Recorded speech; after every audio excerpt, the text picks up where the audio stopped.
عن عائشة رضي الله عنها قالت قال رسول الله صلى الله عليه وسلم في مرضه الذي لم يقم منه لعن الله اليهود والنصارى اتخذوا قبور أنبيائهم مساجد. قالت ولولا ذلك لأبرز قبره غير أنه خشي أن يتخذ مسجدا. سید عائشہ صدیقہ رضی اللہ عنہ فرماتی ہیں قال رسول اللہ صلی اللہ علیہ وسلم فی مرضی، رسول اللہ صلی اللہ علیہ وسلم اپنے مرض میں، اپنی بیماری میں، کون سی بیماری؟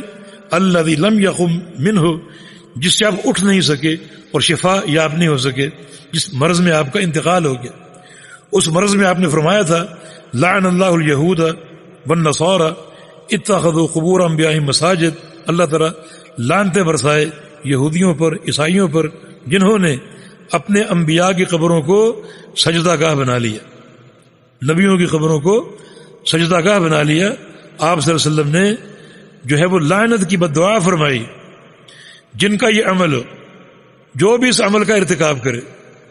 نبی علیہ السلام کی ایک حدیث ہے لَتَتَّبِعُنَّ سَنَنَ مَنْ كَانَ قَبْلَكُمْ حَذْوَ النَّعْلِ بِالنَّعْلِ، کہ تم لوگ سابقہ امتوں کی ہو بہو پیروی کرو گے۔ صحابہ نے پوچھا وہ سابقہ امتیں کون؟ یہودی اور عیسائی؟ فرمایا کہ اور کون؟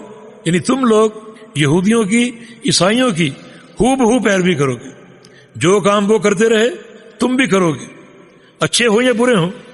فرمایا کہ حتیٰ کہ اگر سابقہ امتوں میں سے کوئی شخص سانے کے بل میں داخل ہوا ہو، ایک جانور جس کی بل بڑی پیچدار ہوتی، تو اس امت میں بھی ایک شخص پیدا ہوگا جو سانے کے بل میں داخل ہوگا۔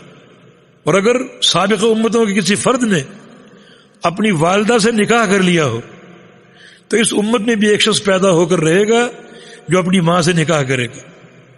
اتنی مطابقت ہوگی جیسے ایک شخص کا ایک جوتا دوسرے جوتے کے مطابق ہوتا ہے۔ اب یہ عمل یہود و نصارہ کا، نبیوں کی قبروں پر عمارتیں بنانا، قبے بنانا، سجدہ گاہ بنانا، آج دیکھو اس امت میں ہے یا نہیں، اور اگر ہے تو کون یہ کام کر رہے؟ یعنی کتنا ظاہر و باہر ایک روشن علامت جو اللہ کے نبی نے بیان فرمائی، اور یہ سب کام ہو رہے ہیں۔ صالحین کی قبروں پر جو ہے وہ عمارتیں، قبے، مساجد بنائی جا رہی۔ تو یہود و نصارہ سے تشبہ کون لوگ کر رہے ہیں؟ ان احادیث کو سامنے رکھ کر اپنے کردار کا جائزہ لینا چاہیے، اور یہ ایک بھیانک عمل جو پرلے درجے کی بدعقیدگی ہے، اس سے گریز کرنا چاہیے۔ بلکہ آج کل تو ایسے لوگوں کی قبروں پر بھی عمارتیں بن رہی ہیں اور قبے بن رہے ہیں، مزار بن رہے ہیں، جو پوری زندگی چرس اور نشے میں دھت رہتے تھے، پوری زندگی غلاظت کے ڈھیر میں بیٹھے ہوئے ہیں، ساتھ کتے اور بلیاں بیٹھی ہوئی ہیں، اور لباس سے بے نیاز، عاری، بالکل برہنہ، کوئی ان کو ہوش نہیں۔ جب وہ مر گئے تو لوگوں نے ان کی قبروں پر مزار بنا لی اور ان کی پوجا شروع ہوگی۔ حالانکہ رسول اللہ صلی اللہ علیہ وسلم نے انبیاء کی قبروں پر یہ کام کرنے والوں پر لعنت برسائی۔ تو اس قسم کے لوگ کتنی لعنتوں کے مستحق ہوں گے۔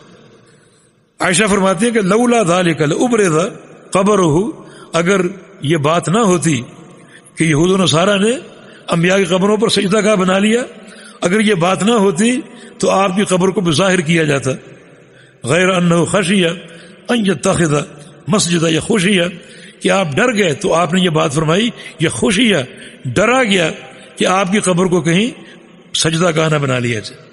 اگر آپ کی قبر ظاہر کر دی جائے تو لوگ اس کا قصد کریں اور اس پر کوئی عمارت بنا دیں، سجدہ گاہ بنا لیں، یا آ کر جو ہے وہ عبادت کریں، یا میلوں کا اور عرسوں کا انعقاد کریں۔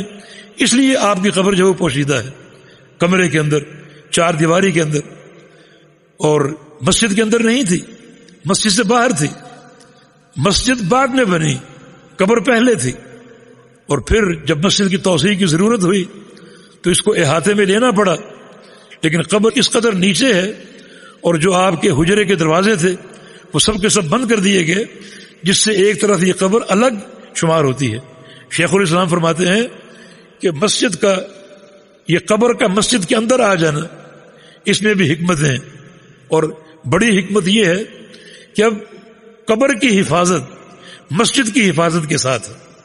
مسجد مقفل ہو جاتی ہے اور قبر بھی گویا مقفل ہو گئی۔ اگر یہ قبر باہر ہوتی، جسے بقیع کا قبرستان ہے، تو پھر لوگ پتہ نہیں کیا کرتے، کتنا اہتمام کرتے. میں نے خود اپنے کانوں سے ایک شخص کو سنا اور اس کو توجیہ کی کوشش کی مگر اس نے قبول نہیں کی. نعوذ باللہ ثم نعوذ باللہ. اللہ تعالیٰ سے ایک غلطی ہوئی ہے بس کہ اس نے نبی علیہ السلام کی قبر مدینے میں بنوا دی. کاش آپ کی قبر پاکستان میں ہوتی تو پھر دنیا دیکھتی کہ ہم کس طرح اس قبر کا احترام اور اہتمام کرتے.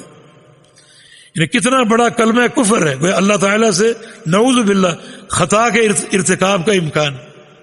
کہ قبر کے ساتھ کیا کرنا تھا آپ نے؟